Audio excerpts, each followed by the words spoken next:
আপনারা কেমন আছেন? সবাই ভালো আছেন তো? তো সবাই সুস্থ থাকেন, আমিও ভালো আছি। তা আমি আজকে ভিডিও হচ্ছে শোল মাছ দিয়ে ফুলকপি। তা দেখেন আপনাদের ভাই বাজার থেকে কত বড় শোল মাছ আনছে, ফালাই কেমন দেখেন। এখানে আমার 1 কেজি মাছ আছে। আমি এখানে টমেটো নিয়ে নিছি, আলু নিচ্ছি কটা, সে বেশ একটা ফুলকপি নিচ্ছি তরতাজা, মানে কি ক্ষেতের থেকে কেটে আনছে। দেখেন কতই আজকে ভিডিও ফুলকপি আর শোল মাছ। তা মাছটা আমি কেটে নিব। মাছ দেখেন ফাল দেয়, মাছ ধরা যায় না, আপনারা সাবধানে কাটবেন। আমি প্রথমে মাছটা পেটের দিক দিয়ে কেটে নিব। মাছ অনেক ফালায়, তাজা মাছ ফালাইতেছে, পেটটা কাটলে না। মাছটা কেটে নিছি, দেখেন রক্ত কি। আমি সাইড কেটে নিচ্ছি, আমি আঁশ ফেলাবো।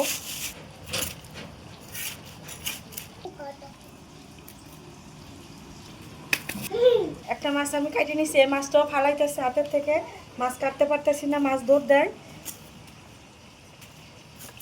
মাছ দৌড় দেয়। আপনারা সাইডে কাটবেন, নাহলে হাত কেটে যাবো।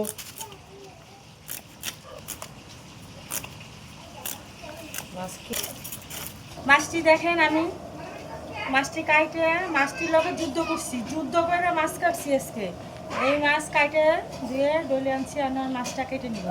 মাছ তারপরও ফাল দেয়, মাছটা এনে আমি টুকরা করে নিব। চকচক করতেছে, আমার একটা মাছ কাটা হয়ে গেছে। মাঝখান দিয়ে মাথা ফেলে নিছি, একটা মাছ ছোট। এখন ফুলকপি কেটে নিব,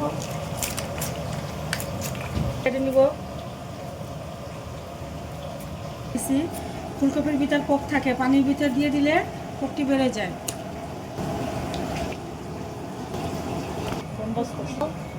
ফুলকপি দেখেন আমি বড় বড় কেটে নিছি, আমি ভেজে নিব। এই ফুলকপিটা আলুটা আমি কেটে নিছি, হয়ে গেছে। এখন আমি মশলা বাইটে নিব। আমি কাঁচামরিচ বাইটে নিব, কাঁচামরিচ। আর আমি 6টা পেঁয়াজ নিছি এখানে, আমি এতটি পেঁয়াজ দিব না, একটু জিরে দিয়ে দেবো। এখানে আমি জিরে দিয়ে দিচ্ছি আর কাঁচামরিচ, আর এখানে 5-6টা পেঁয়াজ দিচ্ছি। আমি কাঁচামরিচ দিয়ে আজকে মাছটা রান্না করব। আমি লাল মরিচ গ্যাস নাই, স্টোভে চুলা জ্বালাইছি। এখানে আমি 1 চামচের একটু 1 চামচের মতন রসুন, 1 চামচ আদা বাটা, পরিমাণ মতন লবণ, 1 চামচ হলুদ। আর এখানে আমি কাঁচামরিচ পেঁয়াজ আর জিরা এখানে আমি 2 চামচের মতন দিয়ে দিলাম, বড় চামচের 2 চামচ। আমি ব্লেন্ডারে বেটে নিয়ে এসেছি। এটা আমি এখন পরিমাণ মতন তেল দিয়ে দিব। মশলাটা আমি নাড়াই নেব। চুলার শব্দ হচ্ছে, এটা কষাই নিব যতক্ষণ তেলটা না ছেড়ে দিব। আদা রসুনের গন্ধ করে মশলাটা কষাই নিব। এখন আমি দিয়ে দিব মাছটা, আমি কষাই নিব। মাছটা ধুয়ে আমি একটু লবণ মাখাই নিচ্ছি, আপনারা একটু লবণ মাখাই নেবেন। তাহলে লবণ মাখাই রাখলে মাছের ময়লা পানিটা বেরিয়ে যাবে। মাছটা আমি উঠাই নিব।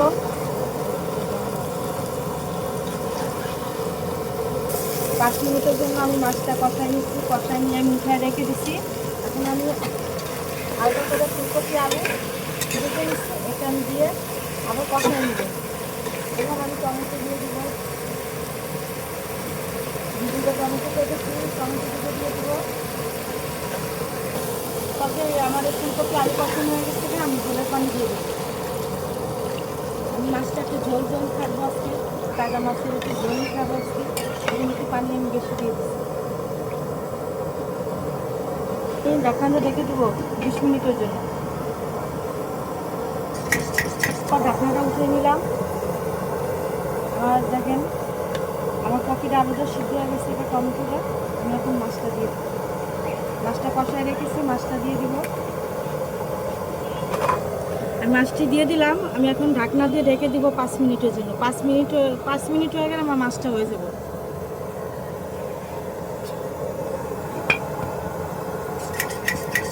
এরপর ফিরে আসলাম, ঢাকনাটা উঠিয়ে নিব। মাছটা আমি শোল মাছ আলু ফুলকপির ঝোল আপনারা এইভাবে রান্নবেন। শীতের দিন খেতে অনেক মজা লাগে, রুটি দিয়ে খেতে অনেক মজা লাগে গরম গরম। আর শীতে ঠান্ডা হয়ে গেলে তরকারি আরও মজা লাগবে খেতে। দেখেন আমার লবণ টমন সব ঠিক মতো হয়ে গেছে।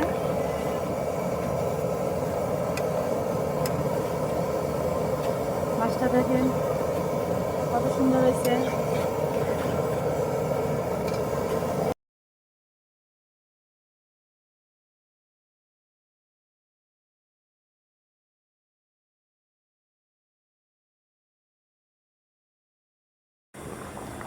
আমার মাছটা দেখেন ফুলকপি ঢাকনাটা উঠে নেব, এখন নামাই নেব। তরকারিটা হয়ে গেছে, আমি এখন নামাই নেব। আমার তরকারিটা হয়ে গেছে, আমি তরকারিটা নামাই নিছি। এখন দেখেন কপি এই যে বড় বড় করে টুকরো করা, এই যে ফুলকপি দিয়া মাছ দিয়া আলু দিয়া দেখেন কত সুন্দর হয়েছে। টমেটো দিয়ে ঝোল করছি, অনেক ঘ্রাণ বেড়ে গেছে। আপনারা এইভাবে রান্না করবেন। আর আমার ভিডিওটা কেমন লাগছে কমেন্টসে জানাবেন। আর আমার ভিডিওটা ভালো লাগলে লাইক শেয়ার কমেন্ট সাবস্ক্রাইব করবেন। তা আপনারা সবাই ভালো থাকেন, সুস্থ থাকেন। আল্লাহ হাফেজ।